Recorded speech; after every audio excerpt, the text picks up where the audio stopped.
Hi dears, welcome back to our YouTube channel. ഇന്നത്തെ video വന്നിരിക്കുന്നത് ഒരു ഷോർട്ട് കുർത്തി സ്റ്റിച്ച് ചെയ്യുന്നതാണ്. ഇതൊരു നൈറ്റി മെറ്റീരിയലാണ്. 188 രൂപ മാത്രമുള്ള ഈ 3 മീറ്റർ തുണിക്ക് വന്നിരിക്കുന്നത്. അപ്പോൾ എനിക്ക് സ്റ്റിച്ച് ചെയ്തതിൻ്റെ ബാക്കി തുണി കൊണ്ടാണ് എൻ്റെ കുഞ്ഞിനും സ്റ്റിച്ച് ചെയ്യുന്നത്. 4 വയസ്സായ കുട്ടിക്ക് വേണ്ടി തയ്ക്കുന്നതാണ്. അപ്പോൾ അതിന് വേണ്ടിയിട്ട് ഞാൻ ലൈനിങ്ങിലാണ് മെഷർമെൻറ്റ് എടുത്തിരിക്കുന്നത്. അതിൻ്റെ ടോപ്പ് മെറ്റീരിയൽ ഞാൻ വെട്ടിയെടുത്തിട്ടുണ്ടായിരുന്നു. അപ്പോൾ ലൈനിങ്ങിലാകുമ്പോൾ മാർക്ക് ചെയ്ത് കാണിക്കാം എന്ന് കരുതിയിട്ടാണ് ലൈനിങ്ങിൽ ഞാൻ മാർക്ക് ചെയ്തിരിക്കുന്നത്. 2 ഇഞ്ച് കഴുത്തിൻ്റെ വീതിയും 3 ഇഞ്ച് കഴുത്തിൻ്റെ ലെങ്ത്തും, കൈക്കുഴിക്ക് 3 ഇഞ്ചാണ് ഞാൻ ലെങ്ത്ത് എടുത്തിരിക്കുന്നത്. പിന്നെ അതിൻ്റെ ലെങ്ത്ത് വരുന്നത് 18 ഇഞ്ചാണ്. അപ്പോൾ ആദ്യം ഞാൻ പറഞ്ഞിരുന്നല്ലോ, ലൈനിങ്ങിലാണ് ഞാൻ മെഷർമെൻ്റ് എടുത്ത് കട്ട് ചെയ്തത്. അപ്പോൾ ലൈനിങ്ങിൻ്റെ താഴത്തെ ഭാഗം മടക്കി വെച്ച് സ്റ്റിച്ച് ചെയ്തിട്ടുണ്ട്. പിന്നെ ആ തുണി ലൈനിങ്ങിൻ്റെ മുകളിലോട്ടേക്ക് ഇട്ടിട്ട് കറക്റ്റ് മെഷർമെൻ്റ് ആണോ എന്നുള്ളത് കാണിച്ചിട്ടുണ്ട്. അപ്പോൾ കുട്ടികൾക്ക് ആയതുകൊണ്ട് സ്റ്റിപ്പൊന്നും വെച്ച് തയ്ക്കേണ്ട ആവശ്യമില്ല. നമുക്കതൊന്ന് തുണിയൊന്ന് മറിച്ചിട്ട് സ്റ്റിച്ച് ചെയ്താൽ മതി.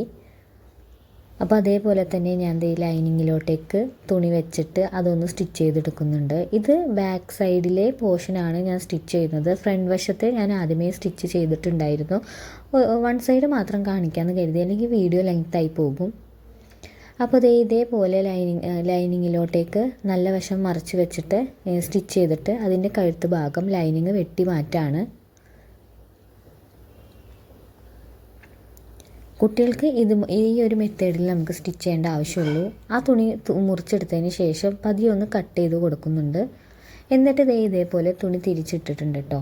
നമ്മുടെ നല്ല വശം ഇതേമാതിരി ലൈനിങ്ങിലോട്ടേക്ക് തിരിച്ചിട്ടപ്പോൾ ഇങ്ങനെ കിട്ടി. എന്നിട്ട് നമുക്കൊന്ന് ഷോൾഡറും അതേപോലെ തന്നെ കൈക്കുഴിയും സ്റ്റിച്ച് ചെയ്തെടുക്കാം. ബാക്കിയുള്ളതും അതേപോലെ തന്നെ സ്റ്റിച്ച് ചെയ്തെടുത്തിട്ടുണ്ട് കേട്ടോ. പിന്നെ ഞാൻ വീഡിയോയിൽ കാണിക്കാൻ വിട്ടുപോയതാണ്, ഫ്രണ്ട് പീസിൻ്റെ നമുക്ക് കഴുത്ത് ചതുരമാണ് വന്നിരിക്കുന്നത്. അപ്പോൾ കഴുത്ത് ചെറുതായിട്ടൊന്ന് കുടുങ്ങിയിരിക്കാതിരിക്കാൻ വേണ്ടിയിട്ട് ബാക്ക് സൈഡിൽ ഞാൻ ചെറിയൊരു ഓപ്പൺ ഇട്ടിട്ടുണ്ടായിരുന്നു. അത് വീഡിയോയിൽ ഞാൻ കാണിച്ചിട്ടില്ല, കാരണം ഞാനത് മറന്നു പോയതുകൊണ്ടാണ്.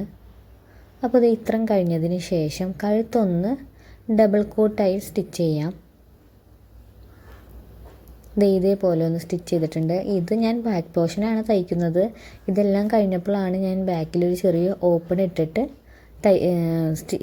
ഹുക്ക് വെച്ച് കൊടുത്തത്. ഹുക്സാണ് ഞാൻ വെച്ച് കൊടുത്തത് കേട്ടോ. പിന്നെ അതിൻ്റെ ഷോൾഡർ കൂട്ടാണ്, ഷോൾഡർ കൂട്ടി വെക്കുന്നുണ്ട്. അതേപോലെ തന്നെ ഞാൻ കൈ വെട്ടി മാറ്റി വെച്ചിട്ടുണ്ടായിരുന്നു. പിന്നെ നമുക്ക് ഇങ്ങനെ തയ്ക്കാം. അതിൻ്റെ കൈ കൂട്ടി അടിക്കുകയാണ്. കഴുത്തും കഴിഞ്ഞു, ഷോൾഡറും കഴിഞ്ഞു, അതേപോലെ തന്നെ കൂട്ടി തയ്ക്കുകയാണ് നമ്മൾ.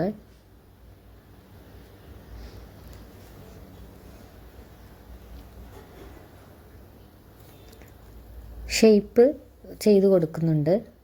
ഞാൻ ഷേപ്പ് അപ്പുറത്തെ സൈഡിലാണ് മാർക്ക് ചെയ്തത്. നമുക്ക് വേണ്ടത്ര ഷേപ്പിൽ സ്റ്റിച്ച് ചെയ്തെടുക്കാം കേട്ടോ. പിന്നെ അതിൻ്റെ സ്ലിറ്റ് വശമാണ് ഈ തയ്ക്കുന്നത്. ഒന്ന് മടക്കി വെച്ചിട്ട് സ്ലിറ്റ് അടിക്കുന്നുണ്ട്. എൻ്റെ ഒരു കയ്യിൽ ഫോൺ ഇരിക്കുന്നത് കൊണ്ടാണ് ചെറിയ ബ്ലറായി പോകുന്നത്. ഞാൻ സ്റ്റാൻഡൊന്നും യൂസ് ചെയ്തിട്ടുണ്ടായിരുന്നില്ല. എന്നിട്ട് സ്ലിറ്റിൻ്റെ ആ ഒരു വശം വന്നപ്പോൾ, സീറ്റിൻ്റെ ആ വശം വന്നപ്പോൾ പതിയൊന്ന് ജസ്റ്റ് ഹോൾഡ് ചെയ്തിട്ട് ഇങ്ങനെ സ്റ്റിച്ച് ചെയ്തെടുക്കുന്നുണ്ട്. സാധാ സ്ലിറ്റ് അടിക്കും പോലെ തന്നെ, വലിയ പാടൊന്നും ഇല്ലാത്ത രീതിയിൽ 5 മിനിറ്റ് കൊണ്ട് തന്നെ നമുക്ക് സിമ്പിളായിട്ട് തന്നെ തയ്ച്ചെടുക്കാം. സ്ലിറ്റിൻ്റെ തയ്യലും കഴിഞ്ഞതിന് ശേഷം താഴ്വശത്ത് ഇതേപോലെ തന്നെ ഒന്ന് മടക്കി അടിക്കുന്നുണ്ട്. വീഡിയോയിൽ അധികം കാണിക്കുന്നില്ല. ഒരു സൈഡ് മാത്രമാണ് ഞാൻ വീഡിയോയിൽ ഇൻക്ലൂഡ് ചെയ്തിട്ടുള്ളൂ. ബാക്കിയെല്ലാം ഞാൻ നേരത്തെ സ്റ്റിച്ച് ചെയ്ത് വെച്ചിട്ടുണ്ടായിരുന്നു. പിന്നെ ആദ്യം പറഞ്ഞതുപോലെ തന്നെ ഈ സ്ലിറ്റിൻ്റെ താഴെ വശത്ത്, ചുരിദാറിൻ്റെ താഴത്തെ എൻഡിലായിട്ട് എൻഡ് വശം നമുക്കിത് ഇങ്ങനെ ഒന്ന് സ്റ്റിച്ച് ചെയ്തെടുക്കാം കേട്ടോ. അതും കഴിഞ്ഞതോടുകൂടി നമ്മുടെ സ്റ്റിച്ചിങ് ഏകദേശം കഴിഞ്ഞിട്ടുണ്ട്.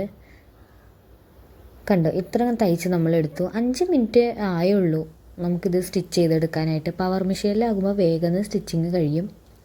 പിന്നെ വേണ്ടത് നമുക്ക് ഈ ലേസ് വെച്ച് കൊടുക്കലാണ്. ഇപ്പോൾ കുറച്ച് ട്രെൻഡിങ് ആയിട്ട് ഇങ്ങനത്തെ ഒരു മോഡൽ വരുന്നുണ്ട്. അപ്പോൾ അതിൻ്റെ കയ്യിലും കഴുത്തിലും താഴത്തെ എൻഡ് ഭാഗത്തുമായിട്ടാണ് ഞാൻ ഈ ലേസ് വെച്ച് പിടിപ്പിക്കുന്നത്.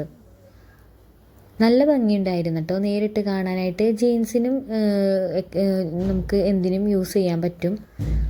ജീൻസിനാണ് ബാഗി ജീൻസിനാണ് കുറേ കുട്ടികൾ ഇങ്ങനെ ഇടുന്നത് ഞാൻ കണ്ടിട്ടുണ്ട്. അതേ മെത്തേഡിൽ തന്നെയാണ് ഞാനും സ്റ്റിച്ച് ചെയ്തിരിക്കുന്നത്. ഇപ്പോൾ ഞാൻ ചെയ്യുന്നത് കഴുത്ത് വശത്തെ ലേസ് പിടിപ്പിക്കലാണ്. കഴുത്ത് വശത്തെ ലേസ് ബാക്ക് പോർഷനിൽ ഞാൻ വെച്ചിട്ടില്ല, കഴുത്തിൽ വെച്ചിട്ടുണ്ട്. അതേ കയ്യിലും വെച്ചു, താഴത്തെ എൻഡിലും വെച്ചു. അപ്പോൾ ഇത്രേ ഉള്ളൂ, സിമ്പിളായിട്ട് നമുക്ക് ഈ ഒരു ചെറിയ കുട്ടിക്ക് പറ്റിയ കുർത്തി സ്റ്റിച്ച് ചെയ്തെടുക്കാനായിട്ട്. അപ്പോൾ എല്ലാവരും ട്രൈ ചെയ്യുക. വെട്ട് പീസൊക്കെ ഉണ്ടെങ്കിൽ അതേപോലെ ചെയ്ത് നോക്കുക. ഇത് ബിഗിനേഴ്സിന് പറ്റിയതാണ്. എല്ലാവരും ലൈക്ക് ചെയ്യുക, സബ്സ്ക്രൈബ് ചെയ്യുക, സപ്പോർട്ട് ചെയ്യുക.